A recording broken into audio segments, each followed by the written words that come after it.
बिस्मिल्लाहिर्रहमानिर्रहीम। शुरू अल्लाह के नाम से जो बड़ा मेहरबान नहायत रहम करने वाला है। अस्सलामुअलैकुम तमाम बेटों और बेटियों को, और उम्मीद है कि आप सब लोग खैर आफियत से होंगे। आज हमारे पास है क्वार्टर टेस्ट सीरीज़ का टेस्ट टू, क्वार्टर टू, और इसमें हमारा सिलेबस है एडजेक्टिव, आर्टिकल और कंजंक्शन एडवर्ब।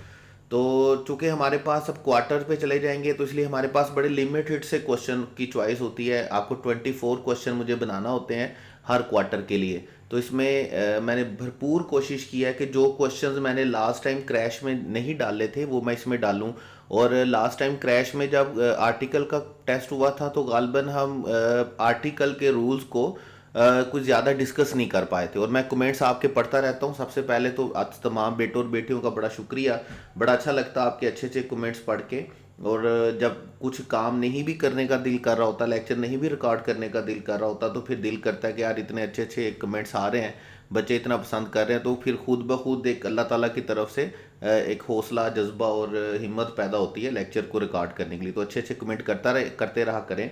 अच्छा, तो लास्ट कुछ कमेंट्स में मैं देख रहा था बेटे और बेटियां कुछ कह रहे थे कि सर आर्टिकल के रूल्स को भी थोड़ा डिस्कस कर दें। तो मैं कोशिश करूंगा कि पूरे टेस्ट में जहां कहीं पर भी आर्टिकल का क्वेश्चन आएगा ना, उस रूल को मैं थोड़ा सा थोरोली, थोड़ा सा कंप्लीटली, थोड़ा सा डिटेल में क्या करूं, डिस्कस कर दूं। बहरहाल बगैर वक्त ज़ाया कि ये बातें तो ख़त्म नहीं होती हैं। हमेशा की तरह थोड़ा सा मुंह फट हूं मैं, बातें अगर करता भी रहूंगा तो बातें चलती रहेंगी। हम फटाफट से हम अपने टेस्ट की डिस्कशन पे आते हैं।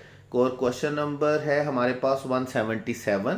177 में हमारे पास हमारा क्वेश्चन स्टार्ट होता है, सेंटेंस स्टार्ट होता है, the religion attempts to clarify.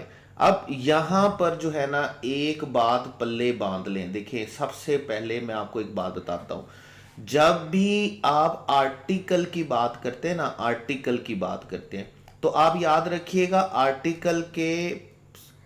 Article में हमारे पास डेफिनेटली शामिल होता है ए, शामिल होता है एन, शामिल होता है द, शामिल होता है। ठीक है, इन दोनों को हम क्या बोलते हैं? इन दोनों को हम क्या बोलते हैं? इनडेफिनेट आर्टिकल, ए और एन को। और द को हम क्या बोलते हैं? Definite article. लास्ट टाइम हमने अपने क्रैश के टेस्ट में इनडेफिनेट आर्टिकल को बड़ा डिटेल के साथ क्या किया था, कर लिया था कि कहाँ पर है ए आना चाहिए, कहाँ पर एन आना चाहिए, कहाँ पे आर्टिकल आना चाहिए इंडेफिनेट, और कहाँ पर नहीं आना चाहिए। अभी भी हमारे पास एक आधा क्वेश्चन उसमें ऐसा आएगा जिसमें मैं आपको इंडेफिनेट आर्टिकल का थोड़ा सा और भी एक दफ़ा फिर भी रिव्यू दे दूंगा। बहरहाल जब हम आर्टिकल के रूल्स की बात करते हैं ना, तो आपने याद रखना है बेटे, आर्टिकल के रूल्स हमारे पास 3 तरह के होते हैं। ठीक है, हर टीचर का एक अपना तरीकाकार होता है पढ़ाने का। तो मेरा थोड़ा सा ऐसा है कि मैं आर्टिकल को बच्चों को कुछ यूं बताता हूं कि बेटे आप याद रखिएगा, आर्टिकल के रूल्स 3 तरह के होते हैं। नंबर 1, आर्टिकल के रूल्स होते हैं नाउन्स से रिलेटेड। नंबर 2, आर्टिकल के रूल्स होते हैं एडजेक्टिव से रिलेटेड। ठीक है, अभी क्वेश्चन एक आगे आएगा, उसमें हम एडजेक्टिव के रूल्स को डिस्कस करेंगे। उसके बाद हमारे पास आर्टिकल के तीसरी तरह के रूल्स होते हैं जर्नल रूल्स। ठीक है, और जब मैं आर्टिकल के रूल्स की बात कर रहा हूं ना, तो मैं डेफिनेट आर्टिकल और इनडेफिनेट आर्टिकल को सेपरेट नहीं कर रहा। आर्टिकल का मतलब आर्टिकल ही है, वो इंडेफिनेट भी हो या डेफिनेट हो। जब भी आप आर्टिकल के रूल्स की बात करेंगे तो आप याद रखिएगा, आर्टिकल के रूल्स 3 तरह के होते हैं। एक आर्टिकल के रूल हमारे पास हैं नाउन से रिलेटेड, दूसरे हमारे पास हैं एडजेक्टिव से रिलेटेड, और तीसरे हैं हमारे पास जर्नल रूल्स हैं। ठीक है, हम 1 बाई 1 करके जहां जहां पर ही आएंगे, जिस जिस क्वेश्चन में आएंगे मैं अभी आपको एक्सप्लेन भी कर दूंगा। अभी इस क्वेश्चन में हम पहली तरह के रूल्स को डिस्कस कर रहे हैं। और पहली तरह के रूल्स हमारे पास कौन से हैं कि आर्टिकल के नाउन से रिलेटेड रूल कौन से हैं। अब देखिए, आर्टिकल को जब हम नाउन के साथ पढ़ते हैं ना, तो आप याद रखिएगा कि अगर मैं आप एक बच्चा आता है मेरे पास और आके मुझे कहता है कि सर ये जो रिलीजन है, रिलीजन के साथ आर्टिकल आएगा या नहीं आएगा। या कोई बच्चा अगर आपके मुझसे कहता है कि सर चेयर के साथ आर्टिकल आएगा या नहीं आएगा, या मैन के साथ आर्टिकल आएगा या नहीं आएगा, तो ये याद रखिएगा, ये बहुत ही अहमकाना क्वेश्चन है। किसी भी नाउन के बारे में जब तक आप सेंटेंस नहीं पढ़ लेते हैं तब तक आप डिसाइड नहीं करते हैं। क्योंकि हमारे पास जो नाउन से रिलेटेड है, नाउन में तीनों सिचुएशंस हमारे पास एग्जिस्ट करती हैं। नाउन के साथ हम समटाइम्स आर्टिकल यूज नहीं करते, समटाइम्स हम इंडेफिनेट आर्टिकल यूज करते हैं और समटाइम्स हम यूज करते हैं डेफिनेट आर्टिकल। लेकिन नाउन के साथ जो आर्टिकल का रिलेशन है ये टोटली डिपेंडेंट है किसके ऊपर? सेंटेंस के ऊपर। जब तक आप सेंटेंस नहीं पढ़ सकते तब तक आप किसी नाउन के बारे में नहीं बता सकते कि इस नाउन के साथ आर्टिकल आएगा या नहीं आएगा। और जब मैं यहां पर नाउन बोल रहा हूं ना, तो ये नाउन मैं जब बोल रहा हूं तो ये याद रखिएगा यहां पे खास तौर पर किस नाउन की बात हो रही है? यहां पर खास तौर पर कॉमन नाउन की बात हो रही है। ठीक है, खास तौर पर स्पेसिफिकली किस नाउन की बात हो रही है? कॉमन नाउन की। मतलब ज्यादातर बातें किसके बारे में जाएंगी? Common noun. जैसे रिलीजन एक कॉमन नाउन है, चेयर एक कॉमन नाउन है, मैन एक कॉमन नाउन है। जो प्रॉपर नाउन होता है, जो स्पेसिफिक होता है, उसके लिए तो हमें आर्टिकल लिखने की जरूरत नहीं होती। वो तो सिर्फ एक रूल हमारे पास पूरी इंग्लिश में एग्जिस्ट करता है कि किसी भी प्रॉपर नाउन को कॉमनली ट्रीट करने के लिए उसकी किसी क्वालिटी की वजह से की बदौलत हम उसको उसके साथ आर्टिकल यूज करते हैं। जैसे हम आप सेंटेंस पढ़कर आते हैं फर्स्ट ईयर सेकेंड ईयर में, he is the Newton of our class. अगर किसी बच्चे का फिजिक्स में बड़ा इंटरेस्ट है, हम अगर किसी का पोइट्री में बड़ा इंटरेस्ट है, तो हम कहते हैं he is the Iqbal of our class. अब इकबाल और न्यूटन प्रॉपर नाउन है, प्रॉपर नाउन के साथ हम इंडेफिनेट आर्टिकल यूज नहीं करते, लेकिन हम इनको चूंकि इनकी क्वालिटी की वजह से कॉमनली ट्रीट कर रहे हैं, तो इसलिए इन सेंटेंसेस में हम न्यूटन की बजाय द न्यूटन लिखेंगे और इकबाल की बजाय द इकबाल लिखेंगे। अदरवाइज हम प्रॉपर नाउन के साथ डेफिनेट आर्टिकल यूज नहीं करते हैं।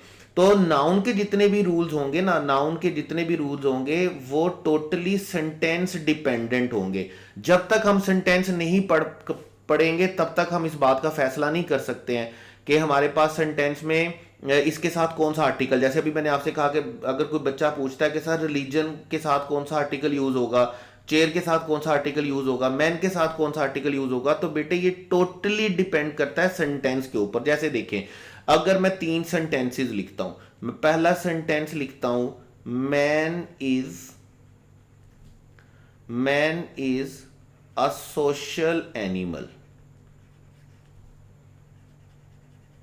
Man is a social animal. फिर मैं एक सेंटेंस लिखता हूं I met dash man on the road. ठीक है, उसके बाद मैं थर्ड सेंटेंस लिखता हूं dash man who is standing there, dash man who is standing there is my uncle। आदमी जो वहां पे खड़ा हुआ है वो मेरा अंकल है। अब देखिए मैंने 3 सेंटेंसेस लिखे हैं। अब इन 3 सेंटेंसेस में अगर आप देखेंगे तो तीनों सेंटेंसेस में जो नाउन आ रहा है ना, वो तीनों सेंटेंसेस में नाउन हमारे पास कौन सा आ रहा है? मैन। पहले वाले में भी मैन है, सेकंड वाले में भी मैन है और थर्ड वाले में भी क्या है? मैन है। लेकिन अब हम ये देखेंगे कि इनमें आर्टिकल कौन सा आएगा। आर्टिकल आना भी चाहिए या आर्टिकल नहीं भी आना चाहिए, क्योंकि मैंने आपको बताया कि नाउन का टोटल जितने भी आर्टिकल है वो किसके ऊपर डिपेंडेंट है? सेंटेंस के ऊपर डिपेंडेंट है। अगर आप पहला सेंटेंस पढ़ेंगे ना, man is a social animal, आप देखें यहां पर मैन का वर्ड जो यूज किया गया ना, वो पूरी ह्यूमन रेस के लिए यूज किया गया है, पूरी नस्ल इंसानी के लिए यूज किया गया, किसी खास आदमी के लिए, किसी खास वक्त के आदमी के लिए ये बात नहीं है। जितने भी नस्ल इंसानी है उन सब के लिए क्या कहा गया है कि man is a social animal. ये बिल्कुल इसी तरह ही है जिस तरह आपको अच्छे से याद हो कि हम सेंटेंस लिखते हैं मैन इज मॉर्टल, और जब हम मैन इज मॉर्टल लिखते हैं तो चूंकि हम इस सेंटेंस में मैन का वर्ड यूज कर रहे होते हैं पूरी ह्यूमन रेस के लिए, जब हम पूरी ह्यूमन रेस के लिए यूज कर रहे होते हैं ना, जब हम उसको यूनिवर्सली ट्रीट कर रहे होते हैं, ठीक है, तो हम फिर उसके साथ कोई भी आर्टिकल यूज नहीं करते। तो सेंटेंस 1 में हमारे पास कोई भी आर्टिकल यूज नहीं होगा। तो इससे हमारे पास रूल नंबर 1 बनता है नाउन के रिलेटेड कि अगर आप किसी नाउन को यूनिवर्सली देख रहे हैं, आप उसकी यूनिवर्सल एप्लीकेशन पे जा रहे हैं, आप उसकी यूनिवर्सल ट्रांसलेशन पे जा रहे हैं, तो देन आप उसके साथ कोई आर्टिकल भी यूज नहीं करेंगे, याद रखिएगा। आ man is a social animal नहीं होगा, the man is a social animal नहीं होगा।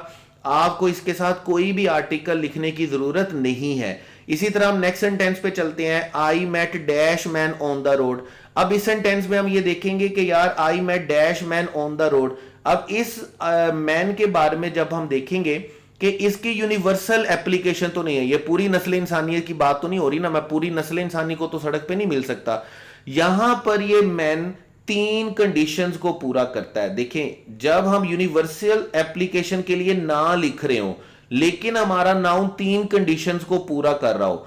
तीन कंडीशन कौन सी हैं? नंबर वन, वो क्या हो? कॉमन हो। नंबर टू, वो कॉमन होने के साथ साथ क्या हो? काउंटेबल हो। और काउंटेबल होने के साथ साथ वो क्या हो? सिंगुलर हो। अगर हमारा कोई भी नाउन ये तीन कंडीशंस को पूरा करता है, अगर हम उसे यूनिवर्सल एप्लीकेशन के लिए नहीं लिख रहे, अगर यूनिवर्सल एप्लीकेशन के लिए लिख रहे हैं तो फिर हमें उसके साथ कोई आर्टिकल नहीं लिखना। लेकिन अगर हमारा नाउन यूनिवर्सल एप्लीकेशन के लिए नहीं है और हमारा नाउन इन तीन कंडीशंस को पूरा कर रहा है, तो फिर आपने याद रखना है हमारा नाउन से पहले हम इनडेफिनेट आर्टिकल लिखेंगे। और वो इनडेफिनेट आर्टिकल फिर हमें ये देखना होगा कि उसका साउंड हमारे पास उसका साउंड कांस्टेंट है या उसका साउंड हमारे पास कांस्टेंट नहीं है। अगर हमारे पास कांस्टेंट साउंड है तो फिर हम क्या लिखेंगे? ए लिखेंगे। और अगर वावल साउंड है तो फिर हम क्या लिखेंगे? एन। और वो एक हम अलग बात है, वो हम रूल पढ़कर आते हैं कि वावल या कॉन्सोनेंट साउंड देखने के लिए हमें उसको उर्दू में लिखना होता है। बहरहाल दूसरा रूल आपने याद रखना है कि अगर हमारा नाउन यूनिवर्सल एप्लीकेशन नहीं दे रहा और हमारा नाउन तीन कंडीशंस को पूरा कर रहा है, और वो तीन कंडीशन कौन सी हैं जो भी हमने लिखी? पहली कंडीशन कौन सी है कि हमारा नाउन क्या होना चाहिए? कॉमन। दूसरी कंडीशन कौन सी है कि हमारा नाउन कौन सा होना चाहिए? हमारा नाउन कौन सा होना चाहिए? काउंटेबल। क्योंकि अनकाउंटेबल नाउन से पहले आप इंडेफिनेट आर्टिकल नहीं लिखते हैं। लेकिन कुछ जगह ऐसी भी हैं जहां पर आप इंडेफिनेट आर्टिकल को लिखते हैं अनकाउंटेबल से पहले। जैसे आप लिखते हैं मेक आ नॉइस। अब नॉइस जो है वो अनकाउंटेबल है लेकिन उससे पहले इंडेफिनेट आर्टिकल लिखा जाता है। फिर हम कुछ बीमारियों से पहले इंडेफिनेट आर्टिकल लिखते हैं, आई हैव अ हेडेक। तो वहां पर अनकाउंटेबल नाउन से पहले हम इंडेफिनेट आर्टिकल जरूर लिख रहे होते हैं बेटे, लेकिन याद रखिएगा आपने ऐसा नहीं करना है। हमारे पास ऐसा नहीं होगा कि हम अनकाउंटेबल नाउन से पहले ज्यादातर हम अनकाउंटेबल नाउन से पहले कुछ खास सिचुएशन के अलावा अनकाउंटेबल नाउन से पहले इंडेफिनेट आर्टिकल यूज नहीं करते हैं। तो अगर हमारा नाउन तीन कंडीशन को पूरा कर रहा है, वो कॉमन है, वो काउंटेबल है, और साथ काउंटेबल होने के साथ साथ तो क्या होना जरूरी है उसका? सिंगुलर। क्योंकि अगर प्लूरल है तो फिर भी हम उससे पहले इंडेफिनेट आर्टिकल यूज नहीं कर सकते। अगर हमारा नाउन ये तीन कंडीशंस को पूरा कर रहा है तो आपने याद रखना है आपने उससे पहले इंडेफिनेट आर्टिकल लिखना है, ए लिखना है या क्या लिखना है? एन लिखना है। अब रहेगी तीसरी बात। तीसरी बात क्या है कि अगर हम किसी नाउन को स्पेसिफाई कर रहे हो, अगर हम किसी नाउन को स्पेसिफाई कर रहे हो तो हम उस नाउन को स्पेसिफाई करने के लिए हम क्या यूज करेंगे? Definite article. जैसे देखें थर्ड सेंटेंस देखिएगा, dash man who is standing there. अब ये जो सेंटेंस है ना, जैसे ही रिलेटिव प्रोनाउन आता है तो हमें पता चलता है कि हम इस मैन को क्या कर रहे हैं? हम इस मैन को स्पेसिफाई कर रहे हैं। जब हम इस मैन को स्पेसिफाई कर रहे हैं, इसकी यूनिवर्सल एप्लीकेशन नहीं है, ये कॉमन काउंटेबल सिंगुलर फॉर्म में नहीं जाएगा, बल्कि हम स्पेसिफाई कर रहे हैं, तो इसका मतलब हम किसी खास आदमी की बात कर रहे हैं। तो ऐसी सूरत में हम इसे क्या लिखेंगे? The man. अब ये देखिए हमारे पास एक ही नाउन है और वो एक नाउन कौन सा है? मैन। अब तीन सेंटेंसेस मैंने लिखे हैं। पहले सेंटेंस में मैंने मैन के साथ आर्टिकल यूज नहीं किया, दूसरे वाले में मैंने मैन के साथ इंडेफिनेट आर्टिकल यूज किया, तीसरे वाले में मैंने मैन के साथ डेफिनेट आर्टिकल यूज किया है। तो याद रखिएगा जब भी आप आर्टिकल की बात करेंगे ना, तो आर्टिकल में नंबर वन रूल आर्टिकल के किससे रिलेटेड होते हैं? नाउन से। नंबर टू किससे रिलेटेड होते हैं? एडजेक्टिव से। और नंबर थ्री किससे रिलेटेड होते हैं? जर्नल रूल्स होते हैं। हम एडजेक्टिव और जर्नल रूल्स के बाद में देखेंगे भी, लेकिन अभी देखेंगे सिर्फ नाउन के रूल्स को। अगर हमारा नाउन हम देखेंगे तो टोटली डिपेंडेंट होता है किसके ऊपर? सेंटेंस के ऊपर। अगर हम उसकी यूनिवर्सल ट्रांसलेशन को परसीव कर रहे हैं, एप्लीकेशन को देख रहे हैं तो हमें उसके साथ कोई आर्टिकल यूज नहीं करना। अगर हम हमारा नाउन यूनिवर्सल एप्लीकेशन के लिए यूज नहीं हो रहा बल्कि वो 3 कंडीशन को पूरा कर रहा है, वो कॉमन है, काउंटेबल है, सिंगुलर है, तो फिर हम उससे पहले क्या यूज करेंगे, इनडेफिनिट आर्टिकल उसके साउंड के अकॉर्डिंगली। और अगर हम उसे कॉमनली ट्रीट नहीं कर रहे बल्कि स्पेसिफाई कर रहे हैं, जैसा यहां पर हमने रिलेटिव केस यूज करके किया, तो फिर हम उससे पहले क्या यूज करेंगे, डेफिनेट आर्टिकल। तो इसका मतलब क्या होगा, देखिए इसका मतलब यह है कि आप किसी भी नाउन की बात करें, रिलीजन, चेयर या मैन, किसी भी नाउन की बात करें तो 3 सिचुएशन ही बनती हैं। नंबर 1 सिचुएशन क्या है कि अगर उसकी एप्लीकेशन यूनिवर्सल है तो हम उससे पहले अपना कोई आर्टिकल यूज नहीं करेंगे, ठीक है। अगर वो 3 कंडीशन कॉमनली यूज एक्सेप्ट कर रहा है, पूरी कर रहा है, तो फिर हम उससे पहले इंडेफिनेट आर्टिकल यूज करेंगे। और अगर हम उसे स्पेसिफाई कर रहे हैं तो स्पेसिफाई करने के लिए हमें उसके साथ क्या यूज करना है, डेफिनेट आर्टिकल यूज करना है। मैं इसलिए कहा स्टार्ट में कि अगर कोई बच्चा मुझसे पूछता है कि सर रिलीजन के साथ आर्टिकल आएगा या नहीं आएगा, चेयर के साथ आर्टिकल आएगा या नहीं आएगा, मैन के साथ आर्टिकल आएगा या नहीं आएगा, या किसी भी नाउन के साथ आर्टिकल आएगा या नहीं आएगा, तो आपने याद रखना है ऐसा बिल्कुल भी नहीं है किसी भी नाउन को देखने के लिए कि उसके साथ आर्टिकल आएगा या नहीं आएगा या कौन सा आएगा। आपको सेंटेंस पढ़ना है, सेंटेंस पढ़े बगैर आप उसको नहीं जस्टिफाई कर सकते। आप जरा अपने क्वेश्चन पे वापस आएंगे। 177 में क्वेश्चन है, the religion attempts to clarify man's relationship with the super human power. अब देखें यहां पर ये जो रिलीजन का वर्ड यूज हुआ है ना, ये किसी खास रिलीजन का वर्ड को नॉमिनेट करने के लिए यूज नहीं हुआ, बल्कि क्या करने के लिए यूज हुआ है, एप्लीकेशन इसकी क्या है, इसकी एप्लीकेशन है यूनिवर्सल। इसकी एप्लीकेशन यूनिवर्सल का क्या मतलब है कि ये बात दुनिया के किसी भी मजहब के लिए की गई है, ये किसी खास मजहब के लिए बात नहीं की गई, बल्कि इसकी एप्लीकेशन क्या है, यूनिवर्सल है। जब यूनिवर्सल एप्लीकेशन है तो बिल्कुल इसी तरह जैसे हमने कहा man is a social animal, बिल्कुल इस तरह जिस तरह हमने कहा कि मैन इज मॉर्टल, हमने यहां पर दोनों सूरतों में मैन से पहले कोई आर्टिकल यूज नहीं किया, बिल्कुल सेम इसी तरह हम रिलीजन से पहले कोई आर्टिकल यूज नहीं करेंगे। अगर ये स्पेसिफाई होता तो फिर हम इससे पहले डेफिनेट आर्टिकल यूज करते, चूंकि हम इसकी यूनिवर्सैलिटी पे जा रहे हैं, यहां पर हम किसी खास रिलीजन की बात नहीं कर रहे बल्कि पूरी दुनिया के रिलीजन की बात कर रहे हैं। तो इसका मतलब ये क्या है कि हम इसके साथ इनडेफिनेट आर्टिकल या कोई भी आर्टिकल यूज नहीं करेंगे।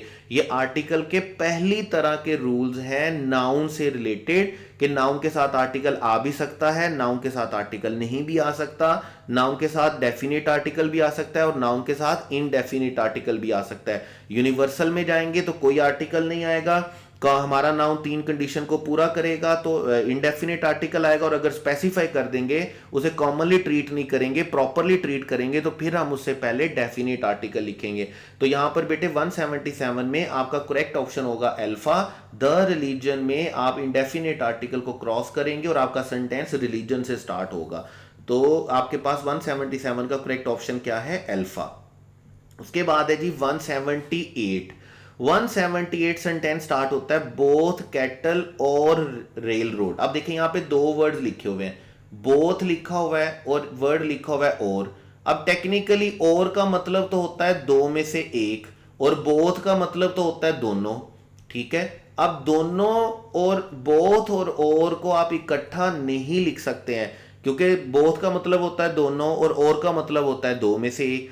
आप और का पेयर बना सकते हैं किसके साथ, आप पेयर बना सकते हैं और का आइदर के साथ, ठीक है। आप आइदर और लिख सकते हैं या आप और बना सकते हैं अगर आप इनडायरेक्ट में इंट्रोगेटिव सेंटेंस लिख रहे हो तो आप लिख सकते हैं वेदर और। ये 2 आप इसके पेयर बना सकते हैं कोरिलेटिव में, लेकिन बोथ के साथ और नहीं बनता, याद रखिएगा। जहां पर भी आप बोथ लिखेंगे और आप आगे डेफिनेटली 2 नाउन ऐड लिखेंगे, जैसे मैं यहां पर ए लिख रहा हूं और बी लिख रहा हूं, तो आपने याद रखना है बोथ ए और बी को मिलाने के लिए हमें बोथ के साथ किसका एडिशन करना होगा, हमें बोथ के साथ लिखना होगा and. Both A and B का मतलब क्या होगा कि बोथ ए और बी, दोनों ए और बी। लेकिन इसके साथ एक और बात भी याद रखिएगा, समटाइम्स सेंटेंस में क्या होता है, समटाइम्स के बोथ लिखा हुआ होता है, उसके बाद लिखा होगा ए, उसके बाद लिखा होगा बी और दरमियान में लिखा होगा एज वेल एज। अब ये रिडंडेंसी है। रिडंडेंसी मतलब सेम आइडिया को रिपीट किया गया है। बोथ का मतलब भी दोनों ही है और एज वेल एज का मतलब भी क्या है, दोनों। आप इन दोनों एक्सप्रेशंस को सेंटेंस में इकट्ठा नहीं लिख सकते, याद रखिएगा। आप सेंटेंस ऐसा नहीं लिख सकते both A as well as B. आप यहां इसको दो तरह से ठीक कर सकते हैं। या तो आप इसे लिखेंगे बोथ ए एंड बी, या आप इसे लिखेंगे ए एज वेल एज बी। ठीक है, तो याद रखिएगा आप ये सारे एक्सप्रेशंस को बोथ के साथ और नहीं लिख सकते, इस वजह से 178 का हमारा बीटा ऑप्शन क्या होगा, गलत। लेकिन हमें बोथ के साथ क्या लिखना होता है, एंड। हम इस और को रिप्लेस करेंगे किसके साथ, एंड के साथ। और अगली बात क्या याद रखनी है कि बोथ के साथ एज वेल एज एग्जिस्ट नहीं करेगा। एज वेल एज का मतलब भी बोथ ही होता है, इसलिए हम रिडंडेंसी में नहीं जाएंगे, हम रेपिटेशन में नहीं जाएंगे। तो करेक्ट ऑप्शन यहां पर आपके पास बेटे क्या होगा, बीटा। और बीटा में आप और को रिप्लेस करेंगे किसके साथ, एंड के साथ। उसके बाद है हमारे पास 179। The symptoms of diabetes in the early stages are too slight that people don't notice them। अब देखें यहां पर हमारे पास क्या है कि हम पढ़ते हैं कंजंक्शंस, ठीक है। और कंजंक्शंस हम तीन तरह की पढ़ते हैं। तीन तरह की कंजंक्शन हम कौन सी पढ़ते हैं, हम पंक्चुएशन वाले टेस्ट में भी हम इसको कर आए। पहली कंजंक्शन की काइंड हमारे पास कौन सी है, कोऑर्डिनेटिंग कंजंक्शन, ठीक है। उसके बाद हमारे पास कौन सी है, सबऑर्डिनेटिंग कंजंक्शन। अब इन टेस्ट की डिस्कशन के साथ ना आपको पता होगा कि हमने एक पोस्टमार्टम भी स्टार्ट किया हुआ है नम्स का, ठीक है। तो मैं उस नम्स के पोस्टमार्टम वाले जो है ना वीडियो, उसमें हम इनकी सारे फंक्शनल काइंड्स को पढ़ेंगे, कंजंक्शन की कोऑर्डिनेटिंग काइंड को, सबऑर्डिनेटिंग को, कोरिलेटिव को। अब ये जो कंजंक्शन की थर्ड काइंड होती है ना आपके पास, कोरिलेटिव कंजंक्शन, ये याद रखिएगा, ये वो कंजंक्शन होते हैं जो हमेशा पेयर फॉर्म में यूज किए जाते हैं। पेयर फॉर्म में कैसे यूज किए जाते हैं, जैसे देखें, अगर मैं सबसे आसान वाले से अगर आपको बताना शुरू करूं, तो सबसे आसान वाला पेयर अभी जैसे हम बात कर रहे थे, आपके पास क्या होता है, आइदर के साथ क्या होगा, और नाइदर के साथ आपके पास क्या होगा, नोर। ऐसे हमारे पास पेयर बनते हैं। हम कहते हैं हमारे पास नॉट ओनली के साथ क्या बनेगा, बट आल्सो। इसी तरह हम इसी एक्सप्रेशन को तीन चार तरह से लिख सकते हैं। आप नॉट को लिख सकते हैं बट के साथ, आप नथिंग को लिख सकते हैं बट के साथ, यानी कि जहां पर नथिंग आएगा आपको साथ बट लिखना है। और आप नो को भी लिख सकते हैं किसके साथ, बट के साथ। ये चारों एक्सप्रेशन असल में एक एक्सप्रेशन के डिफरेंट वर्जन है। इसी तरह आपके पास एक्सप्रेशन यूज होते हैं, आप एज के साथ एज यूज करते हैं, आप सो के साथ एज यूज करते हैं, ठीक है। आप इसी तरह सो के साथ डैट यूज करते हैं। इसके बाद हम सच के साथ एज यूज करते हैं। ये वो सारे एक्सप्रेशंस हैं जो आपको या तो कोरिलेटिव कंजंक्शन के नाम से पढ़ाए जाते हैं, क्योंकि मैं जैसे बात की थी कि हर टीचर का एक अपना तरीकाकार होता है, या आपको सेंटेंस में पढ़ाए जाते हैं ये कॉम्बिनेशन के नाम से, या आपको सेंटेंस में ये पढ़ाए जाते हैं पैरेलल स्ट्रक्चर के नाम से, ठीक है। तो जहां पर भी ये वर्ड्स आए तो आपको ये सारे पेयर्स याद रखने हैं। बिल्कुल उसी तरह जिस तरह देखिए अगले दिन हम क्वेश्चन डिस्कस कर रहे थे, बल्कि शायद आज के वाले टेस्ट में भी आपके पास शामिल होगा, जहां पर नो सूनर आएगा, हमें नो सूनर के साथ क्या लिखना है, देन। लेकिन जहां पर हमारे पास हार्डली आ जाए, जहां पर हमारे पास बेयरली आ जाए, हमारे पास स्कार्सली आ जाए, अगर इन तीन वर्ड्स में से हमारे पास कोई वर्ड आ जाएगा तो फिर हमने इनके साथ देन नहीं लिखना, बल्कि हमने इनके साथ क्या लिखना है, व्हेन लिखना है, ठीक है। इसी तरह जहां पर हमारे पास दो या आल्दो आ जाएगा तो दो आल्दो के साथ आपको क्या लिखना है, येट लिखना है, ठीक है। दो के साथ भी येट लिखना है और आल्दो के साथ भी आपको क्या लिखना है, येट लिखना है। अब ये सारे पेयर्स आपके पास चलते जाएंगे। आप इनको कोरिलेटिव कंजंक्शन के नाम से पढ़ते हैं, आप इनको कॉम्बिनेशन के नाम से पढ़ते हैं, आप इनको पैरेलल स्ट्रक्चर के नाम से पढ़ते हैं। नम्स पोस्टमार्टम वाली सीरीज में हम इसको डिटेल से पढ़ेंगे भी, कोऑर्डिनेटिंग, सबऑर्डिनेटिंग, पैरेलल को। फिलहाल के लिए इतना याद रखिएगा कि इतने पेयर्स हैं आपके पास। अब जरा अगर आप देखेंगे तो यहां पर आपके पास वर्ड लिखा हुआ है टू, आपके पास लिखा हुआ है टू स्लाइट डैट। अब देखें टू स्लाइड डैट की जब आप बात करेंगे ना, तो टू स्लाइड डैट का मतलब क्या है कि अगर सेंटेंस यहां पे खत्म हो जाता, यहां पे खत्म होने का मतलब क्या है कि एडजेक्टिव पे खत्म हो जाता, तो फिर हम या तो यहां पर वेरी लिखते या मौके की मुनासबत से क्या लिखते, मच लिखते। क्योंकि आपको पता है कि हम इंटेंसिफायर के तौर पर दो वर्ड्स को यूज करते हैं, एक हमारे पास वेरी है और एक हमारे पास क्या है, मच। मैंने आपको इसका रूल बड़ी डिटेल के साथ बताया था कि वेरी कहां पर यूज करना है, मच कहां पर यूज करना है। लेकिन ये याद रखिएगा ये तब होगा जब एडजेक्टिव पे बात खत्म हो जाएगी। अब यहां पर एडजेक्टिव पे बात खत्म नहीं हो रही, बल्कि टू से आगे बात चल रही है डैट पे, हमें पेयर पे चलना है। अब डैट के साथ टू का या वेरी का या मच का पेयर नहीं बनता, बल्कि इसका पेयर किसके साथ बनता है, सो के साथ। जैसे अभी हम बात कर रहे थे कि सो के एस का पेयर एस के साथ बनता है, सो का पेयर एस के साथ बनता है, उसके बाद सो का पेयर डैट के साथ बनता है। अब चूंकि डैट लिखा हुआ है तो हम वेरी मच टू नहीं लिख सकते, हमें क्या लिखना होगा, सो लिखना होगा। याद रखिएगा अगर आपने टू लिखना है तो टू का स्ट्रक्चर भी आपके पास कैसे होता है कि टू के बाद एडजेक्टिव आता है और उसके बाद आपके पास इंफिनिटिव लिखा हुआ होता है। आप स्ट्रक्चर पढ़कर आते हैं, the patient is too weak to walk, अगर आपको याद हो। यहां आपके पास क्या होता है कि एडजेक्टिव पहले आता है और एडजेक्टिव पहले आने के बाद आपके पास इनफ आता है और इनफ के बाद भी आपने क्या लिखना होता है, इन्फिनिटिव लिखना होता है। तो यहां पर ना तो हम टू लिख सकते हैं, ना हम वेरी लिख सकते हैं, ना हम मच लिख सकते हैं, बल्कि हमें यहां पर क्या लिखना होगा, सो स्लाइट डैट। यहां पर हमारे पास करेक्ट ऑप्शन चलेगा चार्ली, और टू के वर्ड को रिप्लेस करेंगे हम किसके साथ, सो के साथ, अपने स्ट्रक्चर को पैरेलल करने के लिए, कोरिलेट करने के लिए। डैट टू वेरी मच के साथ एग्जिस्ट नहीं करता, डैट किसके साथ एग्जिस्ट करता है, सो के साथ। उसके बाद हमारे पास है question 180, patient suffering from have an inflammatory of the brain. अब देखें एन इन्फ्लेमेटरी, अब इन्फ्लेमेटरी टेक्निकल आपके पास क्या है, एडजेक्टिव है। अगर आप ग्रामेटिकली इसको डिफाइन करेंगे तो इन्फ्लेमेटरी डेफिनेटली क्या है, आपके पास एडजेक्टिव है।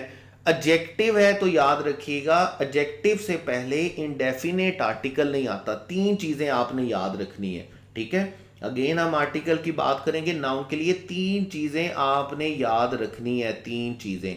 ये तीन चीजें कौन सी हैं, सबसे पहले तो ये है कि आपके पास अगर आपके पास कोई आर्टिकल लिखा हुआ है, अब ये आर्टिकल जो लिखा हुआ है ना, ये आर्टिकल का मतलब क्या है कि आर्टिकल में ये ए भी हो सकता है, ये एन भी हो सकता है, और ये क्या हो सकता है, द भी हो सकता है। यानी कि डेफिनेट इंडेफिनेट आर्टिकल कोई सा भी हो सकता है। या आपके पास कोई क्वांटिफायर लिखा हुआ है। क्वांटिफायर का मतलब क्या होता है, वो वर्ड जो आप क्वांटिटी या नंबर बताने के लिए यूज करते हैं। जैसे आपके पास लिटल का वर्ड है और उसके तीनों वर्जन होते हैं, लिटल, आ लिटल, दा little.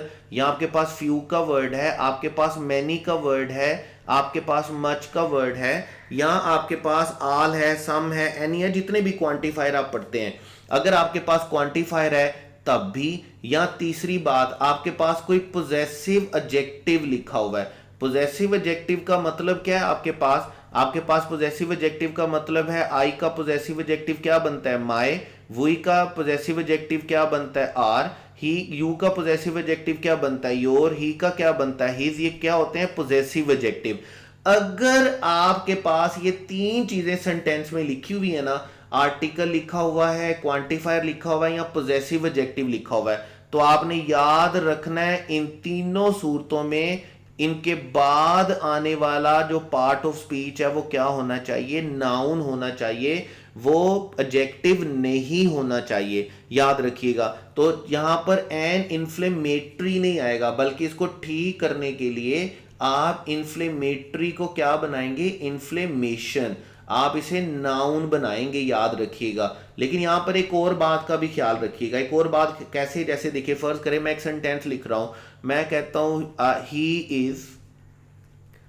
Is an honest man. हम बचपन से पढ़ते आ रहे हैं इस सेंटेंस को।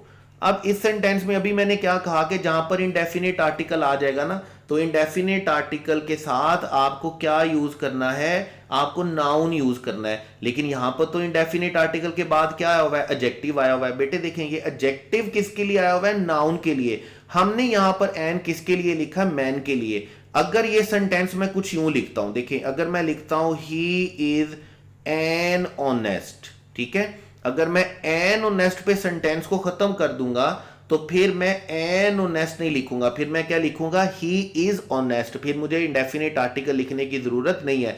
इंडेफिनेट आर्टिकल हम नाउन की वजह से लिखते हैं। अगर सिर्फ एडजेक्टिव होता तो हम इसको छोड़ देते। जैसे देखें, फर्ज करें अगर ये लिखा होता एन इन्फ्लेमेटरी पार्ट, ये ऑफ ना लिखा हुआ होता, ऑफ द ब्रेन ना लिखा हुआ होता, तो फिर डेफिनेटली हम नाउन के अकॉर्डिंगली एन लिखते। लेकिन चूंकि इन्फ्लेमेटरी ऑफ द ब्रेन लिखा हुआ है, इसका मतलब यहां पर एडजेक्टिव नहीं होना चाहिए, बल्कि क्या होना चाहिए, नाउन होना चाहिए। तो इस बात को भी याद रखिएगा कि हम इंडेफिनेट आर्टिकल नाउन की वजह से लिखते हैं, हम एडजेक्टिव की वजह से नहीं लिखते। तो यहां पर आपके पास करेक्ट ऑप्शन कैसे चलेगा, आपके पास करेक्ट ऑप्शन चलेगा इन्फ्लेमेटरी, और इन्फ्लेमेटरी में आप इन्फ्लेमेटरी को रिप्लेस करेंगे किसके साथ, इन्फ्लेमेशन के साथ।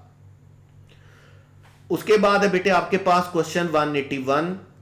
अब मैं अपनी स्पीड थोड़ी सी बढ़ा रहा हूं, गियर लगा रहा हूं, क्योंकि हम बड़े आराम सुकून से डिस्कशन करते हैं, जिसकी वजह से आपकी डिस्कशन थोड़ी लेंथी हो जाती है। और उन बच्चों को मैं दोबारा से रिक्वेस्ट करूंगा कि जिन्होंने ये सारे रूल्स पढ़े हुए हैं, अगर मेरे अपने पढ़े हुए बच्चे हैं तो मैं उनको ये सारे रूल्स, ये जितने क्वेश्चन हैं, मैं 5 से 15 मिनट में ये डिस्कस करवा सकता हूं। लेकिन ये कष्ट मैं उन बच्चों के लिए कर रहा हूं जो बच्चे हमारे अपने स्टूडेंट्स नहीं है, लेकिन वो हमारी डिस्कशन ले रहे हैं और फिर वो बड़े अच्छे अच्छे कमेंट्स भी करते हैं, मैसेजेस भी करते हैं, तो वो इंकरेजमेंट होती है, उससे मोटिवेशन मिलती है। तो इसलिए मुझे मेरा पढ़ाने को दिल कर रहा है, अदरवाइज ऐसी कोई बात नहीं है। मैं बड़ा काम चोर सा बंदा हूँ, लेजी बोन सा बंदा हूँ, थोड़ा सा हड्ड हराम जिसे हम पंजाबी में कहते हैं ना अपनी में, तो बड़ा पढ़ाने का दिल कोई नहीं करता। लेकिन ये आपके कमेंट्स ही हैं, आपकी इंकरेजमेंट, आपके मैसेजेस ही हैं जो मुझे पढ़ाने पर मजबूर कर रहे हैं। तो जो बच्चे हमारे अपने हैं उनसे मैं रिक्वेस्ट करूंगा कि आप यहाँ तो क्वेश्चन को फटाफट से देखते जाइएगा, स्पीड बढ़ा लिया करें, या जो आपका क्वेश्चन ठीक हो उसको आपको परेशान होने की, पूरी डिस्कशन सुनने की ज़रूरत नहीं है। क्योंकि बहुत सारे बच्चों ने रूल्स नहीं पढ़े हुए, जो हमारे अपने स्टूडेंट्स नहीं है, तो ये रूल सारे उनके लिए होते हैं। बस चले, मैं कोशिश करता हूँ कि हम क्वेश्चन को थोड़ा जल्दी जल्दी वाइंड अप करें। अ स्पेशियस डार्क या अ डार्क स्पेशियस, तो हमने पढ़ा था ऑर्डर ऑफ एडजेक्टिव। हमने क्या पढ़ा था, ऑर्डर ऑफ एडजेक्टिव। और ऑर्डर ऑफ एडजेक्टिव हमने क्रैश टेस्ट में बड़ी डिटेल के साथ डिस्कस किया था, तो मैं इस डिस्कशन को दोबारा से नहीं खोल रहा। लेकिन उस डिस्कशन के अकॉर्डिंगली, उस ऑर्डर के अकॉर्डिंगली हमारा जो यहाँ पर ऑर्डर सही रहेगा वो हमारे पास क्या रहेगा, हम डार्क स्पेशियस नहीं लिखेंगे, बल्कि हमारे पास क्या रहेगा, a spacious dark cell has been found in recent. अब रिसेंट डिस्कवरी, अब देखें वर्ड हमारे पास यहां पर क्या है, डिस्कवरी।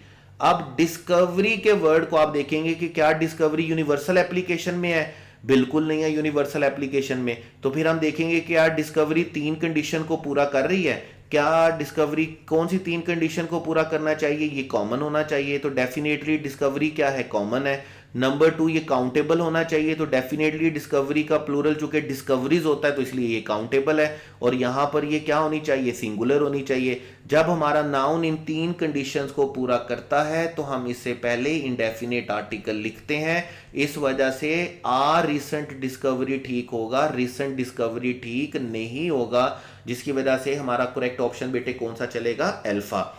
उसके बाद है हमारे पास Simran danced in the college function. जिस तरह हमने पढ़ी थी, जिस तरह हमने ऑर्डर ऑफ एडजेक्टिव पढ़ा था, इसी तरह हमने पढ़ा था ऑर्डर ऑफ एडवर्ब। अब ऑर्डर ऑफ एडवर्ब में आप याद रखेंगे हमारे पास 6 तरह का एडवर्ब होता है। उस 6 तरह के एडवर्ब में जो हमारी अरेंजमेंट बनती है वो सबसे बेसिक अरेंजमेंट क्या होती है, एमपीटी। एमपीटी का मतलब क्या होता है, सबसे पहला जो एम है मतलब एडवर्ब ऑफ मैनर, ठीक है, जैसे हम स्लो का स्लोली बना लेते हैं, ऑनेस्ट का ऑनेस्टी बना लेते हैं। उसके बाद पी का मतलब क्या है, प्लेस। उसके बाद टी का मतलब क्या है, टाइम। और उसके बाद हमारे पास होता है adverb of reason. Adverb of reason sentence में हमेशा कहां पर आएगा, लास्ट में। उसके बाद हम कहते हैं हमारे पास होता है एडवर्ब ऑफ इंटेंसिटी। और जैसे हमारे पास वेरी या मच का वर्ड होता है, तो ये वर्ड हमेशा कहाँ पर आएगा, मैनर से पहले। और फिर हमारे पास होता है एडवर्ब ऑफ एफर्मेशन और निगेशन। ये 6 तरह के एडवर्ब होते हैं। और एफर्मेशन और निगेशन कौन से वर्ड्स होते हैं, या तो ये यस का वर्ड होता है या कौन सा वर्ड होता है, नो। और इंटेंसिटी का वर्ड हमारे पास अमूमन कौन से वर्ड यूज होते हैं, जैसे हमारे पास वेरी का वर्ड यूज होता है, या हमारे पास कौन सा वर्ड यूज होता है, मच का, या हमारे पास सो का वर्ड यूज होता है, या हमारे पास टू का वर्ड यूज होता है, या हमारे पास फेयरली का वर्ड यूज होता है, या हमारे पास रादर का वर्ड यूज होता है। इंटेंसिटी बढ़ाने के लिए अमूमन हमारे पास ये वर्ड यूज किए जाते हैं। तो ये वर्ड हमेशा कहां पर लिखे जाएंगे, मैनर से पहले। लेकिन आपने याद रखना है जो हमारे पास बेसिक अरेंजमेंट होती है ना, वो बेसिक अरेंजमेंट कहां से स्टार्ट होगी, मैनर, प्लेस और टाइम। नंबर 1 में क्या आएगा, मैनर। मैनर के बाद नंबर 2 पे क्या आएगा, प्लेस। नंबर 3 पे क्या आएगा, टाइम। रीजन हमेशा सेंटेंस में कहां पर आएगा, लास्ट में। यस और नो हमेशा सेंटेंस में कहां पर आएगा, स्टार्ट में। और इंटेंसिटी हमेशा कहां पर आएगा, बिफोर मैनर। ठीक है, तो हम अपने इस अरेंजमेंट को अगर अपने क्वेश्चन पर अप्लाई करते हैं तो सिमरन डांस, तो 3 एडवर्ब हमारे पास मौजूद हैं। एक एडवर्ब है एडवर्ब ऑफ मैनर, एलिगेंटली। एक एडवर्ब है adverb of place, in the college function. और एक एडवर्ब है एडवर्ब ऑफ टाइम। तो जब हम अरेंजमेंट देखेंगे तो हमारी अरेंजमेंट में सबसे पहले आना चाहिए मैनर को, उसके बाद आना चाहिए प्लेस को, उसके बाद आना चाहिए किसको, टाइम को। तो इस वजह से हमारी अरेंजमेंट जो ठीक कर रहा है वो कौन सी ऑप्शन है, डेल्टा। तो करेक्ट ऑप्शन बेटे हमारे पास कैसे चलेगा, Simran danced elegantly in the college function yesterday, जिसमें सबसे पहले क्या आएगा, मैनर। और मैनर इसमें क्या है, एलिगेंटली।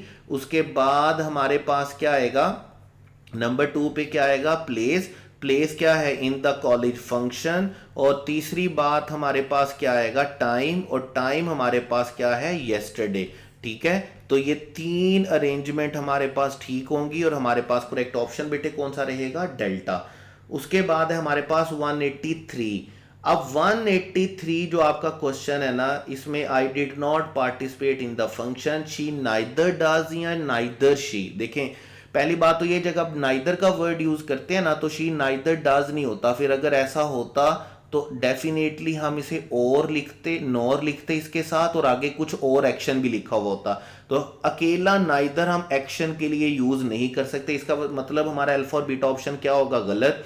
अब नाइदर जरूर हो सकता है, लेकिन आप देखेंगे कि एक में नाइदर के बाद सब्जेक्ट लिखा हुआ है और एक में नाइदर के बाद क्या लिखा हुआ है, हेल्पिंग वर्ब लिखा हुआ है। अब एक वर्ड को अपने पल्ले बांध लें, एक वर्ड जिसको हम बोलते हैं इन्वर्जन। इन्वर्जन का मतलब अभी हमने नो सुनर वाला सेंटेंस जो है वो डिस्कस किया था लास्ट वाले टेस्ट में। इन्वर्जन का मतलब क्या होता है, जहां पर हम हेल्पिंग वर्ब को सब्जेक्ट से पहले लिखते हैं। यानी कि अगर मैं आपसे बोलूं, अगर मैं आपसे बोलता हूं कि बेटे जहां पर भी नाइदर से आप स्टार्ट करेंगे ना, तो नाइदर के बाद आपने इन्वर्जन लिखनी है। नाइदर के बाद इन्वर्जन लिखने का मतलब क्या है कि नाइदर के बाद पहले हेल्पिंग वर्ब आएगा और हेल्पिंग वर्ब के बाद क्या आएगा, सब्जेक्ट आएगा। तो नाइदर शी डज नहीं हो सकता, बल्कि क्या होगा, neither did she. Correct option आपके पास बेटे कौन सा चलेगा, चार्ली। लेकिन इसके साथ एक बात याद रखें, इन्वर्जन क्या है, इन्वर्जन बड़ा इंपॉर्टेंट टॉपिक है, एक छोटा सा। तो मैंने क्या किया, मैंने आपके लिए छोटा सा ट्विस्ट रखा है। ट्विस्ट क्या है कि मैंने इन्वर्जन के पूरी इंग्लिश ग्रामर में जहां जहां पर इन्वर्जन यूज होती है ना, वो मैंने आपको रूल आपके इस लेक्चर में शामिल कर दिए हैं। जैसे देखें, इन्वर्जन को क्या बोलेंगे हम, इन्वर्जन को हम बोलेंगे कि इन्वर्जन हमारे पास क्या होती है जी, कि जहां पर भी हमने हेल्पिंग वर्ब को सब्जेक्ट से पहले लिखना होता है हम उसे बोलते हैं इन्वर्जन। ठीक है, अगर किसी बच्चे को ये नोट्स उस पे पीडीएफ में चाहिए होंगे तो मुझे व्हाट्सएप कर दीजिएगा, उसे सेंड कर दिए जाएंगे। ठीक है, तो अभी मैंने इनको उस पीडीएफ को यहाँ पे उसके स्क्रीनशॉट बना के यहाँ पर उसे पेस्ट कर दिया। देखें, इन्वर्जन का मतलब होता है जहां पर हम हेल्पिंग वर्ब को सब्जेक्ट से पहले लिखते हैं। तो ये 12-13 रूल्स हैं जो आपने याद रखने हैं। जैसे देखें, रूल नंबर 1 क्या है कि ये वो एडवर्बियल्स हैं, ये वो एडवर्ब्स हैं जो सेंटेंस के स्टार्ट में आते हैं, तो हमने इसके बाद सब्जेक्ट लिखना होता है। जैसे देखेंगे वर्ड्स को सबको रट्टा मार लीजिएगा, याद रखिएगा। जैसे सेल्डम है, जैसे एट नो टाइम है, जैसे ऑन नो काउंट है, अंडर नो सर्कमस्टांस है, ओनली आफ्टर है। इनके बाद आप देख रहे होंगे, इनके बाद सब हेल्पिंग वर्ब लिखा हुआ है, इनके बाद सब्जेक्ट नहीं लिखा हुआ। ठीक है, आपने इन वर्ड्स को अच्छे से रट्टा मार लेना है। इसी तरह कोरिलेटिव कंजंक्शन है, नॉट ओनली बट आल्सो की सूरत में, नो सूनर देन की सूरत में, हार्डली स्कार्सली बेयरली व्हेन की सूरत में। जैसे हम बात कर रहे थे कि नो सूनर के बाद इन्वर्जन लिखनी है, हार्डली के बाद इन्वर्जन लिखनी है, नॉट ओनली के बाद इन्वर्जन लिखनी है। तो इसी तरह रूल नंबर 3 क्या है, इसको मैंने अब्सर्ड इन्वर्जन का नाम दिया। ये ग्रामर का कोई नाम नहीं है, ये मैंने अब्सर्ड अपनी तरफ से लिखा। अब्सर्ड का मतलब क्या होता है कि हम फनी को बोलते हैं, मतलब अजीबो गरीब सा रूल है कि अगर आपका सेंटेंस लिटिल से स्टार्ट हो रहा है ना, या टू लॉन्ग से स्टार्ट हो रहा है, तो आपने इसके बाद इन्वर्जन लिखनी है। Little did I know about her past और too long has Pakistan be looted. लेकिन यहाँ पे आपने याद रखना है, ये लिटिल का वर्ड यहाँ पे क्वांटिटी के लिए यूज नहीं होगा, जनरल एडजेक्टिव के तौर पर यूज होगा।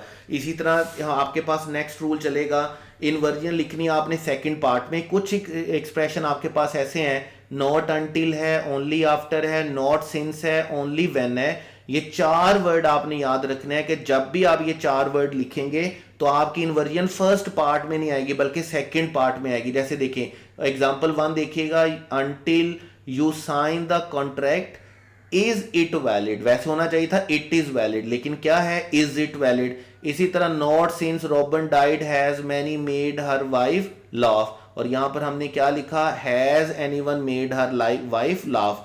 जब भी आप इन वर्ड्स को यूज करेंगे तो सेकंड सेंटेंस में सेकंड पार्ट में आपने इन्वर्जन लिखनी है। इसी तरह ये जो रूल है कंडीशनल सेंटेंसेस के लिए तो बड़ा ही जरूरी है और आपने इसको बड़े अच्छे तरीके से याद रखना है। देखें हमारे पास 4 कंडीशंस होती हैं। पहली कंडीशन होती है 0 कंडीशन, 1 कंडीशन, सेकंड कंडीशन और थर्ड कंडीशन। हम 0 कंडीशन को इन्वर्जन में कभी नहीं लिखते। हम 1 को लिखते हैं किसके साथ, शुड के साथ, और शुड के साथ हम वर्ब की फर्स्ट फॉर्म लिखते हैं सब्जेक्ट के बाद। हम सेकंड को लिखते हैं वर के साथ और सब्जेक्ट के बाद हम 2 प्लस फर्स्ट फॉर्म लिखते हैं। हम थर्ड को लिखते हैं हैड के साथ और हैड के बाद हम वर्ब की कौन सी फॉर्म लिखेंगे, सब्जेक्ट के बाद थर्ड फॉर्म। जैसे अब ये 2 सेंटेंस आपके पास दिए हुए हैं, 2-3 सेंटेंसेस आपको हर कंडीशन के दिए हुए हैं, शुड के साथ, वर के साथ, हैड के साथ। आप इनको अच्छे तरीके से पढ़ लीजिएगा, जो बात समझ में नहीं है ये पूछ लीजिएगा, लेकिन ये याद रखिएगा ये हम इन्वर्जन की बात कर रहे हैं। और इन्वर्जन की बात हम किस में कर रहे हैं, हम इन्वर्जन की बात कर रहे हैं कंडीशनल में। और ये वही रूल है जो अभी रिसेंटली आपके नॉर्म्स में भी आया कि कंडीशनल का सेंटेंस था उसको इन्वर्जन में लिखा गया था हैड के साथ। ठीक है, उसके बाद देखिए सो एडजेक्टिव जहां पर भी आएगा सेंटेंस के स्टार्ट में तो उसके बाद आपको इन्वर्जन लिखनी है। सो डिलीशियस द फूड वाज नहीं होगा बल्कि क्या होगा, सो delicious was the food. So beautiful the girl was नहीं होगा बल्कि क्या होगा, so beautiful was the girl. ये वो सारे एक्सप्रेशन है जहां पर आपको मैंने क्या किया, मैं आपको दोबारा बोल देता हूं। इन्वर्जन का मतलब होता है कि आपने हेल्पिंग वर्ब को सब्जेक्ट से पहले लिखना होता है। पूरी इंग्लिश में जहां जहां पर इन्वर्जन यूज होती है, जहां जहां पर इन्वर्जन है, वो मैंने सारी इन्वर्जन उठा के क्या किया है, मैंने एक जगह पर इकट्ठी कर दी है। ये 12 रूल चलेंगे आपके पास। इसी तरह अगर एडवर्ब एट बिगनिंग पे आ जाता है तो फिर हम लिखते हैं जैसे on the table, was all the money, round the corner, came the night. इसी तरह in the morning, in the room, ran the boys में सब्जेक्ट पहले लिख के इन्वर्जन लिखी हुई है। कंपैरेटिव एट द बिगनिंग, अगर कंपैरेटिव आ गया बिगनिंग में, more important than your personal statement, is your GPA, your GPA is नहीं, is your GPA. Bigger than an elephant, the blue whale is नहीं, इज द ब्लू व्हेल। इसी तरह as आ गया तो एज अकरम इज नहीं आएगा या as can cats नहीं आएगा बल्कि क्या आएगा, एज इज अकरम और एज कैन कैट्स। इन नोट्स को एग्जांपल के साथ अच्छे से याद रख लीजिएगा। इसी तरह नॉर के बाद आपको इन्वर्जन लिखनी होती है। नॉर के बाद डू आएगा, नॉर के बाद कैन आएगा, हेल्पिंग वो पहले आएगा सब्जेक्ट से। इसी तरह आपके पास रूल नंबर 11 और रूल नंबर 12 है। अभी वो रूल है जिसकी हम बात कर रहे थे कि नाइदर के बाद आपको इन्वर्जन लिखनी होती है। आप कभी ऐसा नहीं लिखेंगे and so do, so I do. आपको क्या लिखना है, so do I. So I have नहीं होगा, क्या होगा, सो हैव आई। इसी तरह नाइदर माई चिल्ड्रन हैव नहीं होगा बल्कि क्या होगा, नाइदर हैव माई चिल्ड्रन। इसी तरह नाइदर जेन हैड नहीं होगा, बल्कि क्या होगा, neither had Jane. Helping verb को कहां पर लिखना है, सब्जेक्ट से पहले। इसी तरह रूल नंबर 12 है, अगर एडजेक्टिव स्टार्ट में आ जाए, quick and painless will be your medical procedure. वैसे बोलने में सुनने में ऐसा लगता है ये होना चाहिए quick and painless be your medical procedure, लेकिन यहां पर चूंकि एडजेक्टिव पहले आ गया तो इसलिए हम इसको कैसे लिखेंगे, हम इसको हेल्पिंग वर्ब लिखेंगे। प्रीटी माई बेबी इज, ऐसा नहीं होगा, बल्कि क्या होगा, प्रीटी इज माई बेबी। जहां पर भी एडजेक्टिव पहले आ जाएगा तो एडजेक्टिव पहले आने की वजह से आपको क्या करना पड़ेगा, आपको हेल्पिंग वर्ब पहले लिखना पड़ेगा, जिसको हम इन्वर्जन बोलते हैं। और जब हम इन्वर्जन बोलते हैं तो याद रखिएगा ये सारे 12 के 12 रूल्स, ये पूरी इंग्लिश में जहां जहां पर भी इन्वर्जन होती है मैंने आपके सामने लिख दी है, ठीक है। उसके बाद हम 184 में चलेंगे, और जैसे हम 184 पे आते हैं तो पहला वर्ड आपके पास आता है ओनली आफ्टर। ये उन वर्ड्स में से एक है जो इन्वर्जन के साथ लिखे जाते हैं। Only after a year he recovered नहीं होगा, यहां पर हम सब्जेक्ट पहले नहीं लिखेंगे बल्कि हेल्पिंग वर्ब पहले लिखेंगे। और जब हम डिड पहले लिखेंगे तो डिड के साथ आपको पता होना चाहिए कि डिड के साथ हमें वर्ब की कौन सी फॉर्म चाहिए होती है, फर्स्ट फॉर्म। तो इसलिए हम रिकवर्ड नहीं लिख सकते डिड के साथ, हमें क्या लिखना होगा, रिकवर। करेक्ट ऑप्शन आपके पास कौन सा चलेगा, डेल्टा।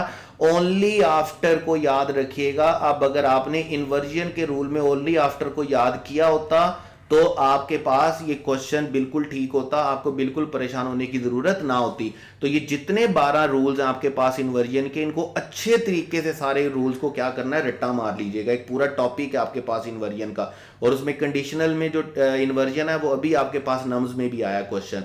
उसके बाद चलेंगे 185। 185 में बेटे हमारे पास 3 वर्ड्स होते हैं, याद रखिएगा।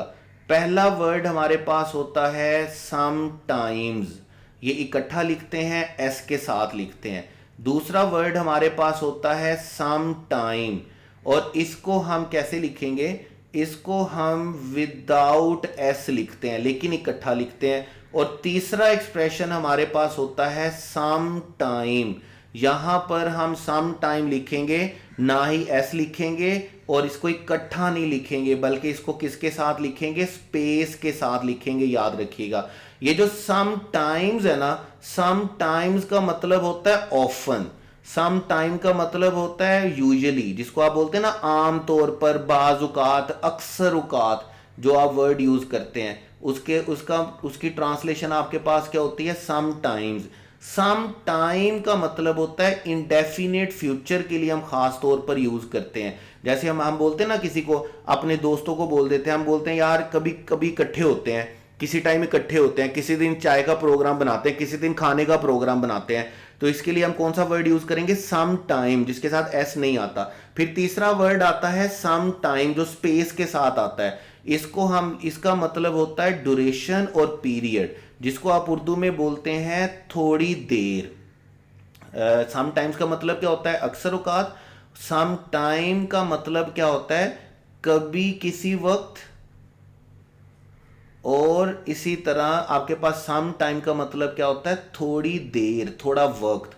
जैसे मैं अगर आपसे कहता हूं कि आप थोड़ी देर से ये लेक्चर देख रहे हैं, तो मैं उसके लिए सम टाइम का कौन सा वर्ड यूज करूंगा, थर्ड वाला, जिसमें स्पेस है और जिसमें एस नहीं है हमारे पास। अब अगर आप क्वेश्चन को देखेंगे तो ये 3 वर्ड्स को ध्यान में रखिएगा, it will happen sometime and somewhere. It will happen sometimes, अब सम टाइम तो ड्यूरेशन के लिए यूज होता है, इसका मतलब हमारा बीटा ऑप्शन गलत है। It will happen sometimes, sometimes. अब जैसे समवेयर वर्ड लिखा हुआ है ना, समवेयर का मतलब होता है कभी कहीं, ठीक है। और इसी तरह हमें जो वर्ड चाहिए वो क्या चाहिए, कभी किसी वक्त। तो यहां पर हमारे पास समवेयर के लिए जो वर्ड यूज होगा तो वो हमारे पास सम टाइम वर्ड यूज नहीं होगा, बल्कि कौन सा वर्ड यूज होगा, सम टाइम। करेक्ट ऑप्शन आपके पास बेटे कौन सा चलेगा, अल्फा। उसके बाद चलेंगे 186 पे। 186 पे आपके पास वर्ड है little that Abdurrahman did for me is unforgettable. अब देखिए हमारे पास वर्ड यूज होता है काउंटेबल नाउन के लिए। हमारे पास काउंटेबल नाउन के लिए जो वर्ड्स यूज होते हैं, जो एक्सप्रेशन यूज होते हैं, वो यूज होते हैं फ्यू, वो वर्ड यूज होता है आ फ्यू, और वो वर्ड यूज होता है द फ्यू, ठीक है। और इसके साथ जो अनकाउंटेबल के लिए हमारे पास एक्सप्रेशन यूज होते हैं, अनकाउंटेबल के लिए हमारे पास क्या यूज होते हैं, फ्यू की बजाय हम क्या यूज करते हैं, लिटल, लिटल के साथ हम क्या यूज करेंगे, दूसरा वर्जन इसका क्या होता है आ लिटल, और थर्ड वर्जन आपके पास क्या होता है द लिटल। क्वांटिफायर वाले रूल में मैंने इस बात को बड़े ही डिटेल में एक्सप्लेन किया था। तो जब भी आप स्पेसिफाई कर रहे होते हैं ना, तो स्पेसिफाई करने के लिए डेफिनेटली आप क्या यूज करते हैं, द यूज करते हैं। अब यहां पर अगर आप देखेंगे तो द डैट लिखा हुआ है, डैट हमारे पास क्या होता है रिलेटिव प्रोनाउन। जब रिलेटिव प्रोनाउन लिखते हैं ना, तो फिर हमें उससे पहले वाले को स्पेसिफाई करना ही पड़ता है, और स्पेसिफाई करने के लिए हम क्या यूज करते हैं द। अगर मैं थोड़ा सा आपको बता दूं कि फ्यू और लिटल हम यूज करते हैं नियर टू नथिंग की सेंस में। किस सेंस में यूज करेंगे, नियर टू नथिंग, कुछ ना होना, तकरीबन कुछ ना होने के लिए हम फ्यू या लिटल का वर्ड यूज करते हैं। थोड़ी सी क्वांटिटी के लिए, पॉजिटिव क्वांटिटी के लिए, हम पॉजिटिव नंबर के लिए क्या यूज करते हैं आ फ्यू और आ लिटल। और स्पेसिफिक क्वांटिटी या स्पेसिफिक नंबर के लिए हम क्या यूज करते हैं द फ्यू द लिटल। ये इसी तरह है जिस तरह अगर मैं 3 सेंटेंस बोलूं तो ये सेंटेंसेस कुछ यूं चलेंगे। मैं पहला सेंटेंस बोलता हूं there was little water in the जग।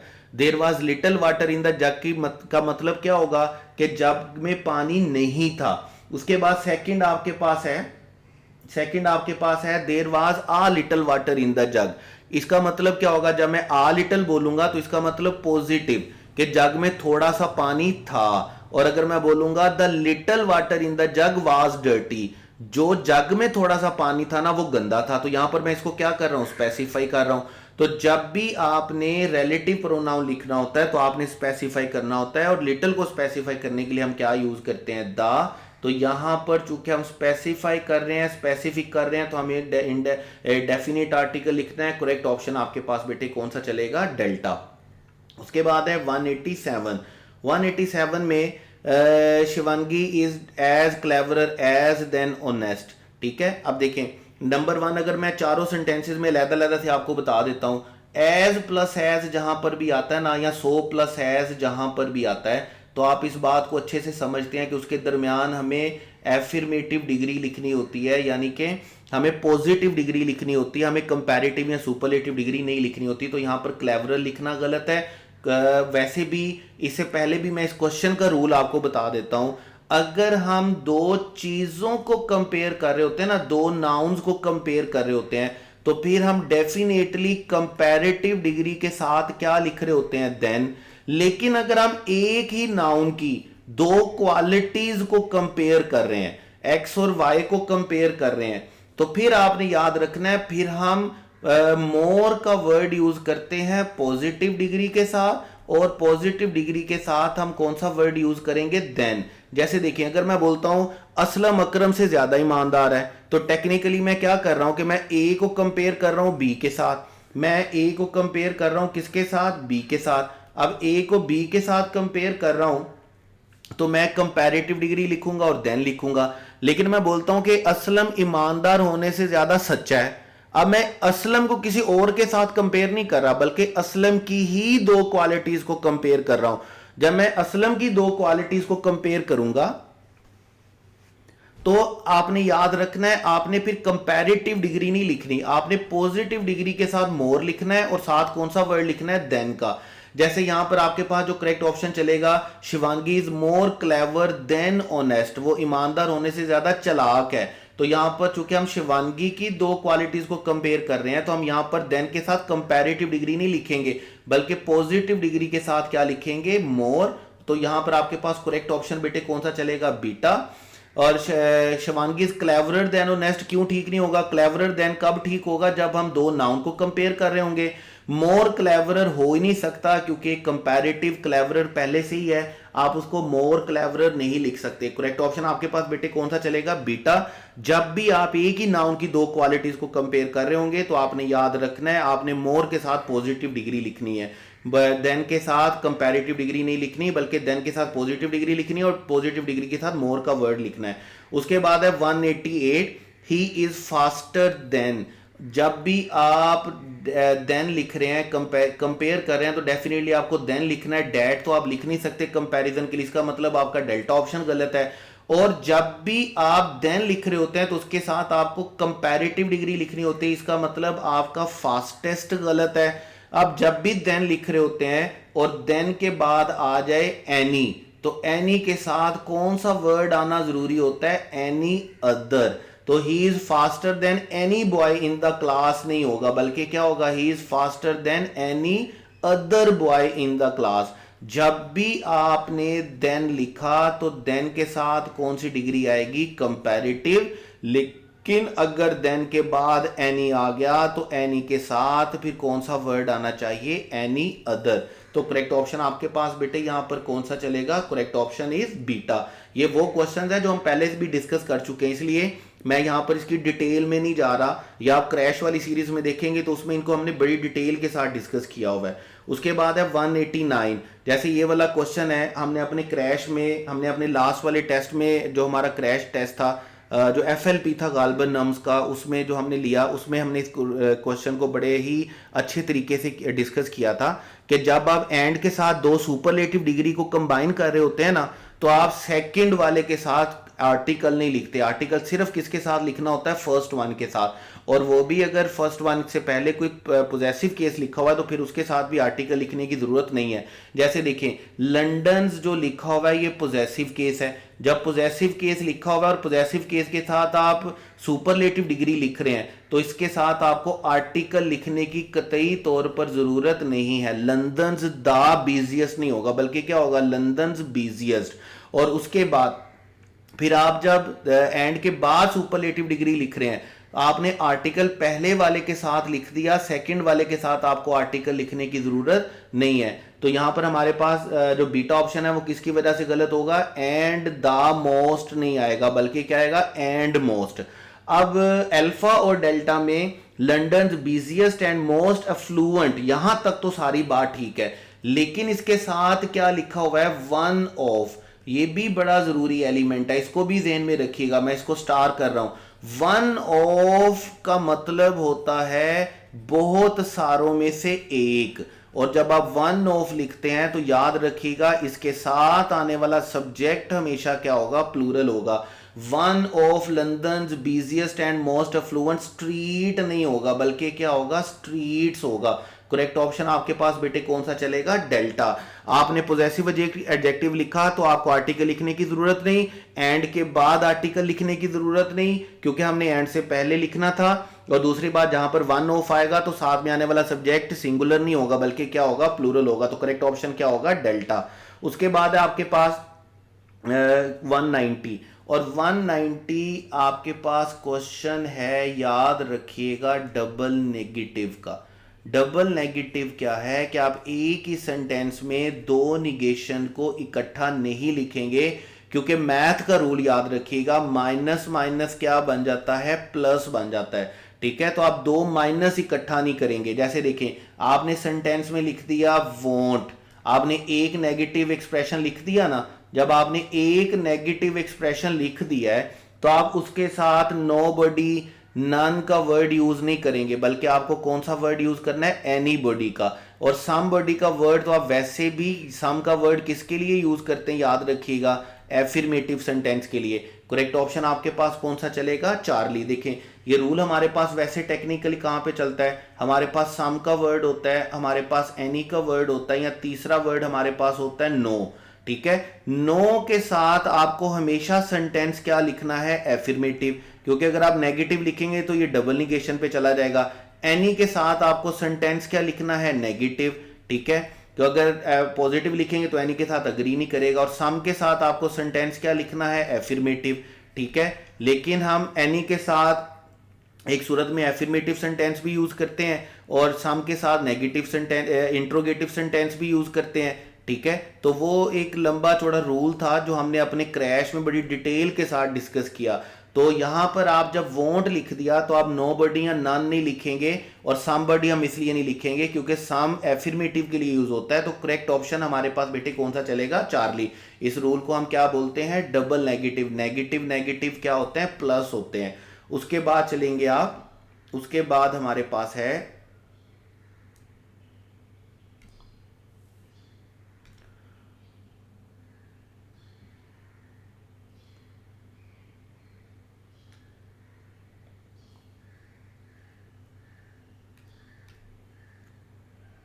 उसके बाद है बेटे हमारे पास question 191, no sooner. No sooner का वर्ड हम लास्ट टेस्ट में भी कर आए और अभी हमने उसमें भी देखा, क्या उसे बोलते हैं, इन्वर्जन वाले रूल में भी देखा कि जहां पर भी नो सूनर आ जाए तो मैंने आपसे कहा था कि 3 रूल याद रखने हैं। नंबर 1 क्या याद रखना है, और 3 रूल याद रखने का मतलब ये कि इन 3 रूल में से कोई एक एरर बना के दिया जा सकता है। नंबर 1 क्या याद रखना है कि इसके साथ क्या आएगा, देन आएगा। नंबर 2 क्या याद रखना है, नंबर 2 याद रखना है कि देन के बाद पास्ट इंडेफिनिट आएगा, और पास्ट इंडेफिनिट अगर नहीं आया जैसे चार्ली में तो गलत होगा। और जो पहला है उसमें या तो आपके पास पास्ट इंडेफिनिट होना चाहिए या पास्ट इंडेफिनिट के साथ कौन सा टेंस होना चाहिए, पास्ट इंडेफिनिट के अगर नहीं है तो क्या होना चाहिए, पास्ट परफेक्ट होना चाहिए। ठीक है, तो उसके बाद नंबर 3 मैंने आपसे क्या कहा था कि आपने याद रखना है। नंबर 3 क्या है कि आपके पास आपने नो सूनर के बाद हमेशा क्या लिखनी है, इन्वर्जन लिखनी है। तो आई हैड नहीं हो सकता, चार्ली ओपन की वजह से गलत है। करेक्ट ऑप्शन आपके पास बेटे कौन सा चलेगा, अल्फा। उसके बाद है 192, Harry Brown is a great orator. तो चूंकि हम एक बंदे की बात कर रहे हैं तो हम अ ग्रेट ओरेटर एंड पॉलिटिशियन लिखेंगे, हमें अगेन आर्टिकल लिखने की जरूरत नहीं है, क्योंकि अगर हम एक आर्टिकल और लिखेंगे और एंड के साथ हम जब 2 आर्टिकल लिखेंगे, 2 नाउन लिखेंगे तो वो प्लूरल में चला जाता है। तो यहां पे आपके पास करेक्ट ऑप्शन बेटे कौन सा चलेगा, डेल्टा। उसके बाद है dash moon has no dash. देखें मून हमारे पास या सन हमारे पास क्या है, हेवनली बॉडीज। और आप जर्नल रूल्स में पढ़ते हैं आर्टिकल के कि जितनी भी हेवनली बॉडीज होती हैं हम उसके साथ डेफिनेट आर्टिकल यूज करते हैं। तो द मून आएगा, द सन आएगा, और लाइट चूंकि अनकाउंटेबल है, स्पेसिफाई भी नहीं है, इसलिए हम इसके साथ कोई आर्टिकल यूज नहीं करेंगे। तो द मून आएगा, has no light, no article आएगा, सन से पहले द आएगा, तो हमारे पास करेक्ट ऑप्शन बेटे कौन सा चलेगा, अल्फा। हेवनली बॉडी से पहले हमें इंडेफिनिट आर्टिकल, हमें डेफिनिट आर्टिकल यूज करना होता है। उसके बाद है वाशिंगटन इज सिचुएटेड ऑन। जब भी आप किसी रिवर का नाम लिखते हैं, जब भी आप किसी सी का नाम लिखते हैं, आप किसी पैसिफिक का नाम लिखते हैं, आप किसी ओशन का नाम लिखते हैं, यानी कि आप किसी भी वाटर, बड़े वाटर सोर्स का नाम लिखते हैं, तो आपको उससे पहले आर्टिकल यूज करना होता है। ये आप पढ़ते हैं आर्टिकल में, और आर्टिकल के कौन से रूल्स में पढ़ते हैं भला, आप आर्टिकल के जर्नल रूल्स में पढ़ते हैं। याद रखिएगा बहुत सारी चीजों की, इसके साथ आर्टिकल आना चाहिए और इसके साथ नहीं आना चाहिए। जैसे अगर मैं एक रैप में बोलूं, अगर मैं थोड़ा सा यो हनी सिंह की चाइना कॉपी बनने की कोशिश करूं और मैं स्पीड से बोलूं तो जरा गौर कीजिएगा। आप रूल पढ़कर आते हैं कि अल्लाह ताला की क्वालिटेटिव नेम से पहले आर्टिकल आएगा। हम अल्लाह ताला की क्वालिटेटिव नेम से पहले दा लिखते हैं, लेकिन अल्लाह खुदा और गॉड से पहले आर्टिकल नहीं आता, याद रखिएगा। हम जितनी भी हमारी सेक्रेड बुक्स हैं हम उनसे पहले दा लिखते हैं, the Holi Quran, the Bible, the साम लिखेंगे हम, द तोरा लिखेंगे हम जब भी किसी सी पैसिफिक ओशन रिवर का नाम लिखेंगे आर्टिकल आएगा। न्यूज़पेपर से पहले आर्टिकल आएगा, डाउन से पहले आर्टिकल नहीं आएगा, माउंटेन रेंज से पहले आर्टिकल आएगा, सिंगल माउंटेन से पहले आर्टिकल नहीं आएगा, म्यूजिकल इंस्ट्रूमेंट से पहले आर्टिकल आएगा, डायरेक्शन से पहले आर्टिकल आएगा। लेकिन अगर डायरेक्शन डायरेक्ट वर्ब के बाद लिखी हुई है तो फिर आर्टिकल नहीं आएगा, प्रेपोजिशन के बाद आर्टिकल आएगा। हमने रूल किया भी था, अभी भी हम इसको डिस्कस करेंगे अगले क्वेश्चन में गालबन। उसके बाद हमारे पास है कि हम आर्टिकल यूज करते हैं, लैंग्वेज से पहले हम आर्टिकल यूज नहीं करते हैं। याद रखिएगा, हम आर्टिकल के जनरल रूल्स में जब हम बात करेंगे हम डायरेक्शन से पहले आर्टिकल यूज करते हैं, हम टाइम से पहले आर्टिकल यूज करते हैं। तो ये जितने भी रूल्स आप पढ़ते हैं ना, ये सारे के सारे रूल्स कौन से होते हैं, ये डेफिनेट आर्टिकल के रूल होते हैं, जनरल रूल्स, जिनमें हम सिर्फ ये बात करते हैं कि इस चीज से पहले आर्टिकल आना चाहिए या इस चीज से पहले आर्टिकल नहीं आना चाहिए। तो रिवर से पहले डेफिनेट आर्टिकल आएगा, तो यहां पर हम द पोटोमैक रिवर लिखेंगे इन द डिस्ट्रिक्ट ऑफ। जहां पर भी ऑफ आ जाता है ना, याद रखिएगा, जहां पर भी नाउन के बाद ऑफ आ जाए और अगेन नाउन आ जाए तो इसका मतलब है कि हम फर्स्ट वाले नाउन को दूसरे वाले नाउन के साथ जोड़ रहे हैं, कनेक्ट कर रहे हैं, स्पेसिफाई कर रहे हैं, हम कॉमन को प्रॉपर बना रहे हैं। तो फिर हमें इससे पहले लाजमी तौर पर द लिखना होता है। तो यहाँ पर डिस्ट्रिक्ट ऑफ कोलंबिया नहीं आएगा, बल्कि क्या आएगा, द डिस्ट्रिक्ट ऑफ कोलंबिया आएगा। अगर डायरेक्ट कोलंबिया होता तो फिर हम इससे पहले डेफिनेट आर्टिकल यूज ना करते, क्योंकि हम किसी कंट्री नेम से पहले आर्टिकल यूज नहीं करते। लेकिन 4-5 सिचुएशन ऐसी आप जनरल रूल में पढ़ते हैं जहां पर हम आर्टिकल यूज करते हैं। हम उन कंट्री नेम से पहले आर्टिकल यूज करते हैं जिनमें यूनाइटेड या किंगडम आता है। हम उन कंट्री नेम से पहले आर्टिकल यूज करते हैं जो प्लूरल फॉर्म में लिखी जाती है, जैसे फिलिपाइंस लिखा जाता है, मालदीव्स लिखा जाता है। हम उन कंट्री नेम से पहले आर्टिकल यूज करते हैं जिन कंट्री नेम में यूनाइटेड या किंगडम आएगा, जिनमें स्टेट्स आएगा। हम वैसे कभी किसी कंट्री नेम से पहले आर्टिकल यूज नहीं करते, हम किसी प्रोविंस नेम से पहले आर्टिकल यूज नहीं करते। लेकिन पंजाब से पहले हम आर्टिकल यूज करेंगे, क्योंकि 2 पंजाब हैं, एक इंडिया में एक पाकिस्तान में, तो डेफिनेटली हम उसको स्पेसिफाई करने के लिए पंजाब से पहले आर्टिकल यूज करेंगे। अदरवाइज हम कभी किसी स्टेट से पहले आर्टिकल यूज नहीं करते। लेकिन यहाँ पर डिस्ट्रिक्ट के साथ जो हम दा लिख रहे हैं वो ऑफ की वजह से लिख रहे हैं। जहां पर ऑफ आ जाता है, या याद रखिएगा रिलेटिव केस आ जाता है, तो हम पर वाजिब हो जाता है कि हमने फर्स्ट नाउन को स्पेसिफाई करना होता है। और फर्स्ट नाउन को स्पेसिफाई करने का तरीकाकार क्या होता है कि हमें उससे पहले क्या लिखना होता है, द। तो यहां पर हमारे पास करेक्ट ऑप्शन कौन सा चलेगा, हमें दोनों डेफिनेट आर्टिकल चाहिए, तो करेक्ट ऑप्शन आपके पास कौन सा चलेगा, बीटा। उसके बाद आपके पास 195, इटली इज इन। अभी हम बात कर रहे थे कि डायरेक्शन से पहले डेफिनेट आर्टिकल आएगा। जब डायरेक्शन से पहले डेफिनेट आर्टिकल आएगा तो यहां पर आप क्या लिखेंगे, द। लेकिन अगर ये ना होता, प्रेपोजिशन ना होता, सम टाइम ऐसा होता है कि हम बोलते हैं, अगर मैं सेंटेंस बोलता हूं, मैं बोलता हूं ही मूव्ड डैश साउथ, ऐसे एक सेंटेंस बना रहा हूं फजूल सा। तो अगर मैं लिखूँ ही मूव्ड डैश साउथ, तो मैं ऐसा नहीं लिखूंगा ही मूव्ड द साउथ। वर्ब के बाद डायरेक्ट जब डायरेक्शन आएगी तो इससे पहले हमें आर्टिकल लिखने की जरूरत नहीं है। लेकिन अगर मैं बोल दूंगा ना ही मूव्ड टू डैश साउथ, तो इस टू की वजह से फिर मैं यहां पर क्या लिखूंगा, द लिखूंगा। याद रखिएगा, अगर वर्ब के बाद डायरेक्ट डायरेक्शन आ जाए, east west north left right आ जाए, तो फिर आप इसके साथ आर्टिकल यूज नहीं करेंगे, याद रखिएगा। लेकिन अगर वर्ब के बाद प्रेपोजिशन आए और प्रेपोजिशन के बाद डायरेक्शन आए, तो फिर आपने उससे पहले डेफिनेट आर्टिकल यूज करना है। तो यहां पर चूंकि इन लिखा हुआ है, इसलिए हम इन की वजह से द साउथ ऑफ लिखेंगे। और यूरोप चूंकि एक कंटिनेंट का नाम है, हम कंटिनेंट कंट्री नेम से पहले आर्टिकल यूज नहीं करते हैं। तो यहां पर आपके पास पहले वाले में डेफिनेट आर्टिकल आएगा और दूसरे वाले में हमें आर्टिकल की जरूरत नहीं है। तो करेक्ट ऑप्शन बेटे आपके पास कौन सा चलेगा, द। उसके बाद, और ये फिर अगेन वही बात है, ये हम कौन से आर्टिकल के रूल्स की बात कर रहे हैं, हम आर्टिकल के जनरल रूल्स की बात कर रहे हैं।